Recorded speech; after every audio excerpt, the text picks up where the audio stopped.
von Helmholtz. Helmholtz lahir pada tanggal 31 Agustus 1821 di Potsdam, Jerman. Helmholtz dikenal karena kontribusinya pada munculnya ilmu psikologi sebagai ilmu yang mandiri, baik secara langsung maupun tidak langsung.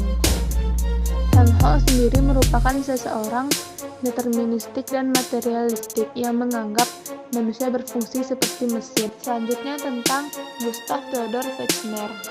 Hasil penelitian eksperimennya kemudian dinyatakan dalam hukum Fechner. S sama dengan K log R. S adalah sensasi mental, K adalah konstanta, dan R adalah intensitas stimulus.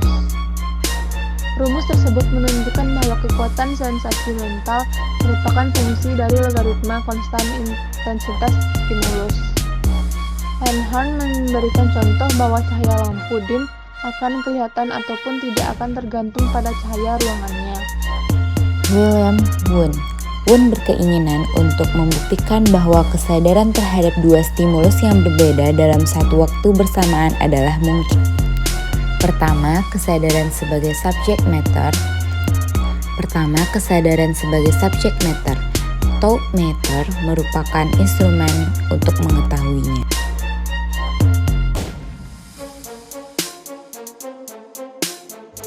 Dan hukum yang mengendalikannya. Kedua, persepsi dan apersepsi.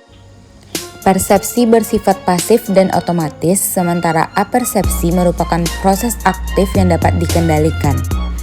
Yang ketiga, Volcker psikologi, yang mana psikologi yang fokus penelitiannya menggunakan metode experimental introspection. Pasca pendirian psikologi sebagai ilmu. Pertama, Franz Brentano. Penekanan lebih fokus pada aktivitas kedasaran. Kedua, Carl Stam. Membiarkan pengalaman itu apa adanya. Ketiga, Oswald Kolpe. Eksperimen meneliti ingatan. Keempat, Hermann Eppinger.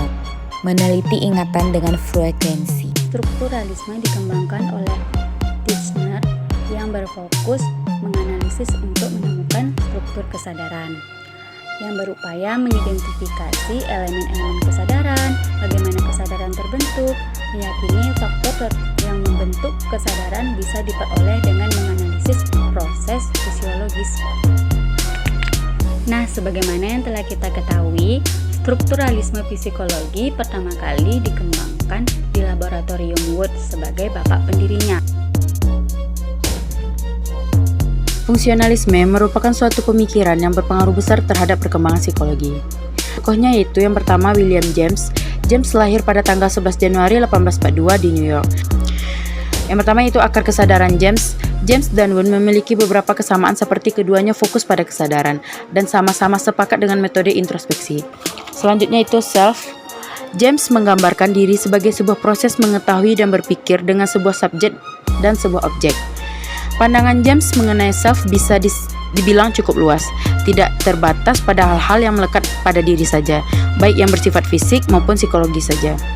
Selanjutnya itu emosi. James mempunyai pandangan bahwa emosi berhubungan dengan reaksi fisiologis. James mengatakan bahwa emosi merupakan akibat atau hasil persepsi dari keadaan jasmani. Tokoh yang kedua yaitu Hugo Mansterberg.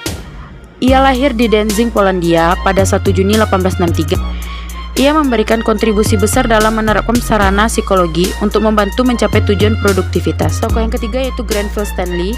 Ia merupakan seorang bapak psikologis remaja. Ia adalah maturationis. Maturationis adalah percaya bahwa perilaku sangat dipengaruhi oleh genetik. Tokoh yang keempat yaitu John Dewey.